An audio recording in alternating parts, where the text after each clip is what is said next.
দুনিয়ার জমিনে তুমি আমাদেরকে দিয়েছিলে। আল্লাহ বলেন বড় আদর যত্ন করে অসংখ্য গণিত মাখলুকাতের মধ্যে আমি আল্লাহ মানব জাতিকে আশরাফুল মাখলুকাত উপাধি দিয়েছি।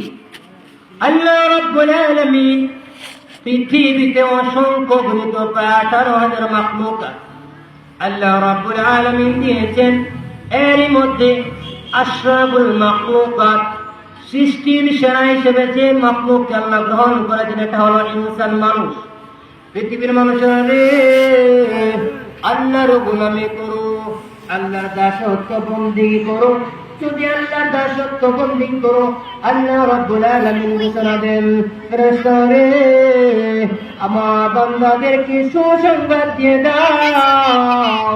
কি সুসংবাদ? ওয়ামিলুস সালিহাত, যারা নেক আমল করবে, আল্লাহর গোলামি দাসত্ব বন্দেগী করবে, তাদের তৈরি আমি আল্লাহ যে জান্নাত তৈরি করেছি। জান্নাতের দরজা খুলে দাও, আমার বান্দারা তার জান্নাতে প্রবেশ করো। এজন্য আল্লাহর ইবাদত দরকার আছে না নাই? আর একটু দূরে বলুন না, আছে।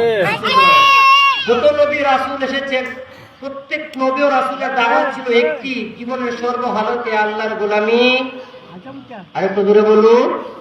এমনকি ঈসা আলাইহিস সালাতু ওয়াস সালাম মায়ের কুল থেকেও কালিমার দাওয়াত দিয়েছেন না? ঈসা আলাইহিস সালাতু ওয়াস সালাম কালিমার দাওয়াত দিয়েছেন। আল্লাহ রাব্বুল আলামিন পবিত্র কোরআনে বলেন, ইয়া উখতা হারুন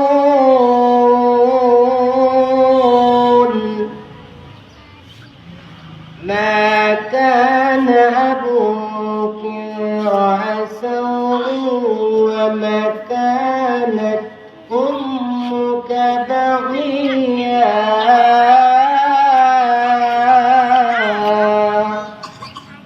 ঈসা আলাইহিস সালাতু ওয়াস সালামকে যখন মরিয়ম আলাইহিস সালাতু ওয়াস সালাম ওনার কওমের নিকট নিয়ে আসলেন, ওনার এলাকাতে যখন নিয়ে আসলেন, ওনার এলাকার মানুষ যখন তহমত দেওয়া শুরু করলেন, এ মরিয়ম, তুমি যে হারুনের বোন, তুমি যে এই ছেলেকে আনলে, এই ছেলের সন্তানকে, এই সন্তানের পিতাকে, আলাইহিস সালাতু ওয়াস সালাম কোনো জবাব দেন না।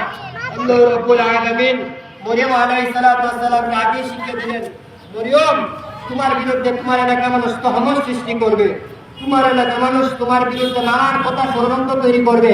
তুমি বলবে যে আমি আল্লাহর নামে রোজা রেখেছি। কার নামে? আল্লাহ। আর একটু বলে বলুন, কার নামে? আল্লাহ। আল্লাহ রাব্বুল আলামিন বলেন, ইন্নী নাযরতু লির-রাহমানি সাওমা ফালান উকাল্লিমাল ইয়াওমা ইনসিয়্যা।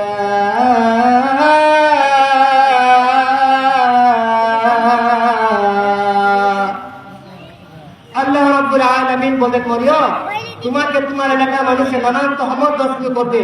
আমি ঈসা আলাইহিস সালাতু ওয়াস সালামের আব্বা আসেনি? আর একটু জোরে বলুন, আসেনি বাবা? আল্লাহ তাআলা বাবা ছাড়াই মরিয়মের গর্ভে ঈসা আলাইহিস সালাতু ওয়াস সালামকে দিয়েছেন। ঈসা আলাইহিস সালাতু ওয়াস সালামকে ওনার কওমের নিকট নিয়ে আসলেন, মানুষ নানা রকম তহমত দেওয়া শুরু করলেন। আল্লাহ বলেন, মরিয়ম, তুমি বলবে আমি আল্লাহর নামে রোজা রেখেছি, কোনো কথা বলতে পারবে না। মরিয়ম আলাইহিস সালাতু ওয়াস সালামকে এক মুহূর্তে যখন পিড়াপিড়ি সৃষ্টি করে দিলেন, মরিয়ম আলাইহিস সালাতু ওয়াস সালাম এক পর্যায়ে হযরত ঈসা আলাইহিস সালাতু ওয়াস সালামকে দেখিয়ে বললেন, فأشارت إليه।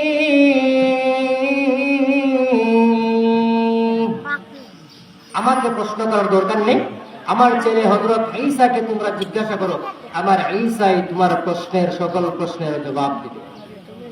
এখন আপনাদের কাছে প্রশ্ন হলো, হযরত ঈসা আলাইহিস সালাতু ওয়াস সালাম তো সকালে জন্ম নিয়েছে, বিকালে হযরত মরিয়ম আলাইহিস সালাতু ওয়াস সালাম ওনার কওমের নিকট নিয়ে আসলেন।